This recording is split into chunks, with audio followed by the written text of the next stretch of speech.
Okay, we are here with Ignacy Trzewiczek, and we're going to go over Imperial Settlers. And Ignacy is here himself, and he's going to give us a quick little overview of the game, as well as some examples of a turn and how some different card interactions might occur. So Ignacy, go ahead. Hello. Yes, there is a lot of information about the game in the internet, so we decided that I will show you the game in play, if I can, of course. Right. So we will try the game with the Barbarians. I'm a Barbarians player. I have here an Armorer who will produce me race tokens. We have a Sentry Tower that produces me race tokens, so I am quite aggressive player.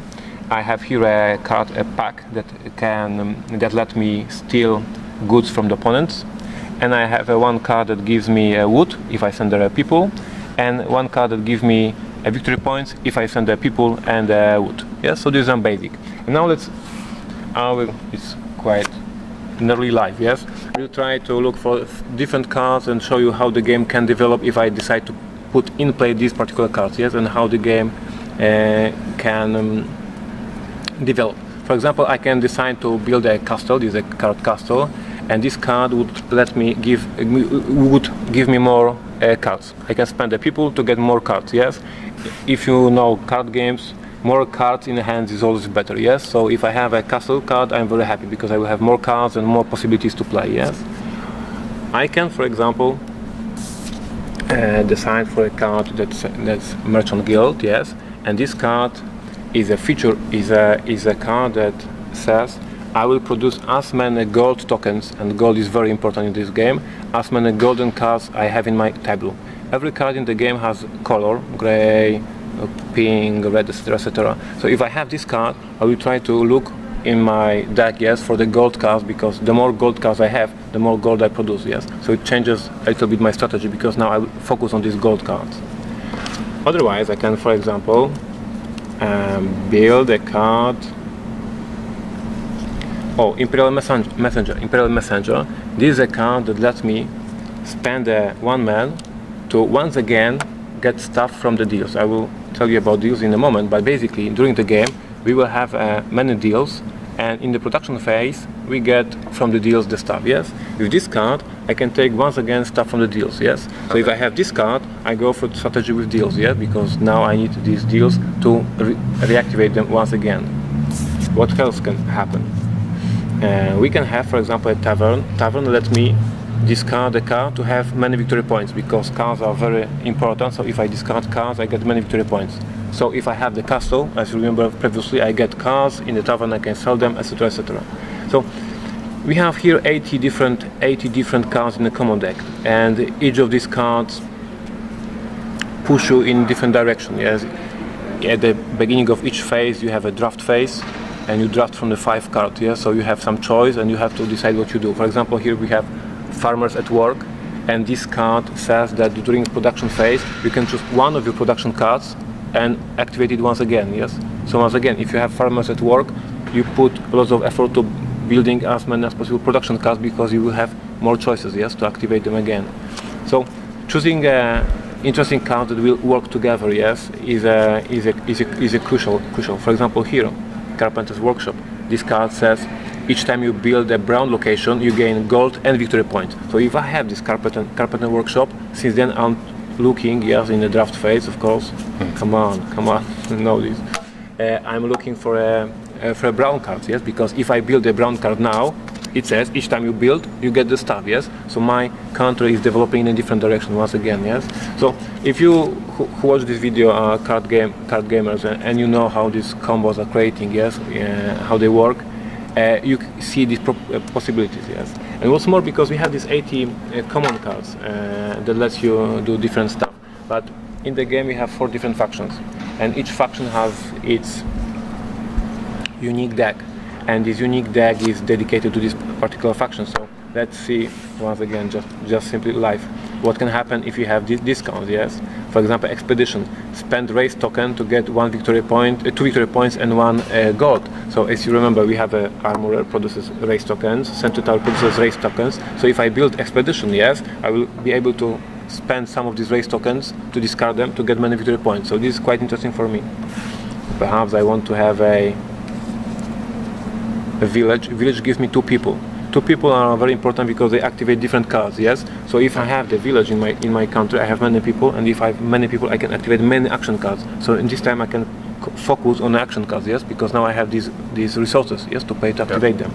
So taking these cards is always changing the game, and you have 30 different cards here in this deck. And what is interesting with the faction cards, probably already know it from the rulebook or video instruction, but I will once again tell about it.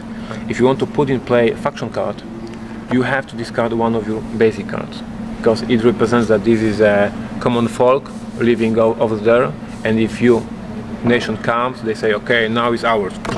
Yes, gotcha. and you take it. So you discard one of these cards and put this card.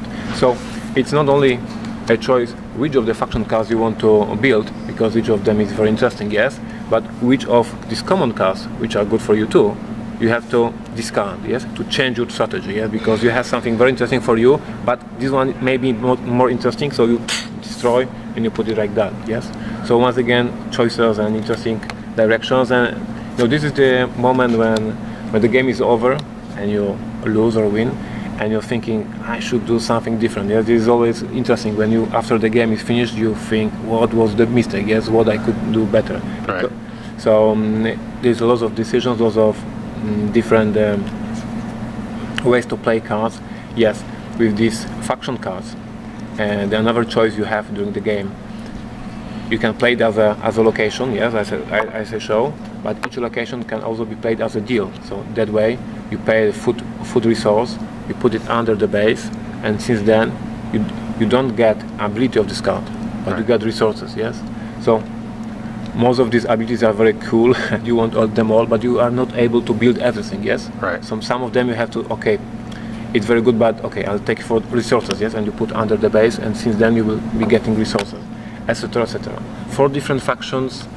So this is 120 different cards with this unique strategy and unique feel, because the samurai deck with Japanese guys, they play for the deals. They have many cards that make combos with deals. They say, if you make a deal, you get something. If you have that many deals, you have something. If you make a deal, you can take something more. Yes, so they are deals making faction. Romance deck is a deck that has most cards of this type.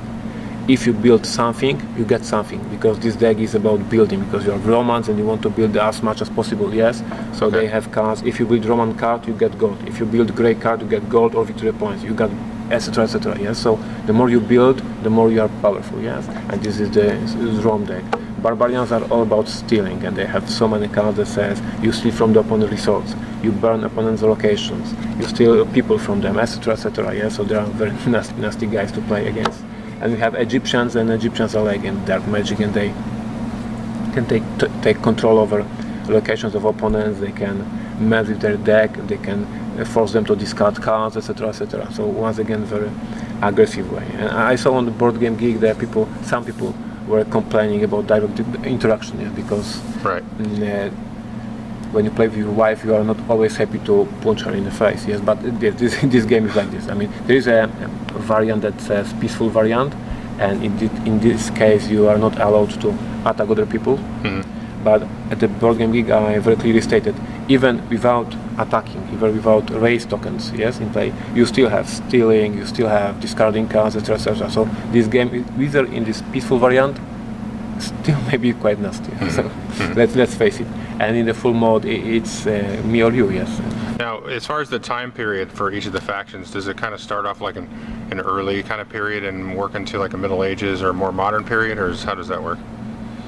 Yes, just like Middle Ages. Or, no. It's earlier, but yeah, it's just right place in the right spot. Okay. Yes, yeah. As we all imagine, yes, Romans. I believe that these Romans and these Japanese are from different sets, but they look cool, and we can all imagine what's going on. Yes, we have here ninjas, and here we have garnisons, and here we have barbarians, etc., etc. Okay, and so this is going to be for sale, hopefully here at Gen Con. Hopefully tomorrow we have it tomorrow. That is Wednesday. Okay. Tomorrow we have it here in Indiana, and since Thursday I can sell it. And then it'll be hitting distribution and for right sale. after Gen Con. I have confirmation that our distributor already has this game in the warehouse. So right after Gen Con, they are starting to ship it to retailers. So if retailers made pre-orders, they will have it right after Gen Con. Okay. Thanks, Ignacy. Thank you very much.